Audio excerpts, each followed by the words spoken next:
Hi friends, రెగ్యులర్గా చేసుకునేటట్టుగా కాకుండా టమాటా రైస్కి కొంచెం కొత్తదనాన్ని టచ్ ఇస్తే ఆ రెసిపీ టేస్ట్ ఎలా ఉంటుంది చెప్పండి. ఇంకెందుకు ఆలస్యం, వెల్కమ్ టు తెలుగింటి వంటలు. నేను మీ సిరి సంపత్. దానికోసం ముందుగా పాన్లో 2 టేబుల్ స్పూన్ల దాకా నెయ్యి వేసుకొని 3 టమాటాలు 2 ఎండుమిర్చి మెత్తని పేస్ట్లా గ్రైండ్ చేసుకొని పక్కన పెట్టుకోండి. ఇప్పుడు పాన్లో దాల్చిన చెక్క, లవంగాలు, జాపత్రి ఇవన్నీ వేసుకొని ఉల్లిపాయలు కూడా 1 కప్పు దాకా వేసుకొని బాగా వేయించుకోండి. ఉల్లిపాయలు కాస్త మెత్తబడిన తర్వాత 1/2 టీ స్పూన్ దాకా పసుపు వేసి మళ్ళీ బాగా వేయించుకోండి.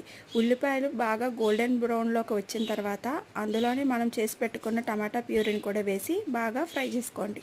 ఇప్పుడు ఇందులోనే 1 టేబుల్ స్పూన్ వరకు కారం, 1 టీ స్పూన్ జీలకర్ర పొడి, 1/2 టీ స్పూన్ గరం మసాలా వేసి పచ్చివాసన పోయేంత వరకు బాగా వేయించుకోండి. మనం వేయించేటప్పుడు ఆయిల్ పైకి తేలుతుంది అని అంటే ఇది బాగా వేగింది అని అర్థం. ఇదే సింబల్ అండి. చూసారు కదా, ఆయిల్ పైకి వచ్చేసింది. ఇప్పుడు ఇందులోనే కొంచెం మిల్ మేకర్ కూడా వేసుకొని బాగా ఫ్రై చేసుకోండి. మనం వేయించి పెట్టుకున్న జీడిపప్పు కూడా ఇందులో వేసేసి ఫైనల్గా మనం ఉడికించి పెట్టుకున్న రైస్ కూడా వేసి బాగా కలుపుకోవాలి. ఎప్పుడైనా ఫ్రైడ్ రైస్లు చేసుకోవాలనుకున్నప్పుడు మనం ముందుగానే రైస్ ఉడకపెట్టి పక్కన పెట్టుకోవాలండి.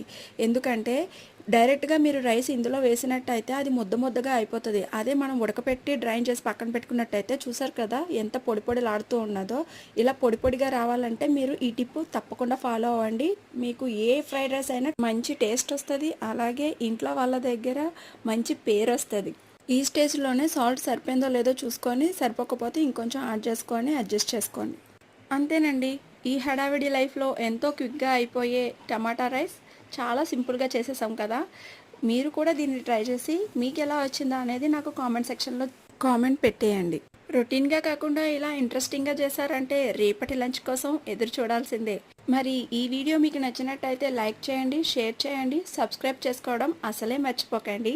Thank you for watching. Bye bye.